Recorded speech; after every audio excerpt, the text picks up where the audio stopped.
शास्त्रा बुङो गासै मानसि मानिया गांसो बायदि आरो बिसोरनि समायनाफ्राबो हाग्रानि बिबारफोर बायदि आरो माखासे उखुन्दै बायदि मानसिया बुहुमाव अरायनोबो थाखै फैयाखै इब्राहिमनि 9:23 बुंदों साफ्रोमबो मानसिया खनसे थैखांनांगोन आरो बिनि उनाव इसोरजों बिसार खालामजागोन दिनै समा रावखौबो नेनानै थाया जेसाया 55:2 बुंदों खरग'खौ मोननो हानाय समाव नोंसोरो बिखौ नागिरगोन बुस्थुआ गावनि हुदा आरो गावनि सिन्ताखौ नागारनानै खरग'नि थाखाय गिदिंफिनगोन सम फैयोब्ला जोङो जिसुखौ नाजावनांगोन मानोना बे जिउनि उनाव जोंहा बिसार दङ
जिउनि जोबथा बुब्लि जोंनि फावथिनाजों जों बेखौनो फोरमायदों जे मानिग्रा जायाब्ला इसोरनि बोसोनखौ लायाब्ला जोंनि जिउआ आद्रि जागोन।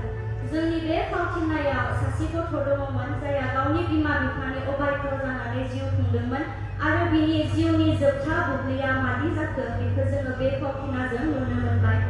आरो जोङो एज ए रिमाइन्डार गोसोखांहोनो जे मानसिया बुहुमाव रावबो अरायबो जुगामि थांना थानो थाखाय बे बुहुमाव फैयाखै, बे फावथिनाजों जों बेखौनो दिन्थिबाय।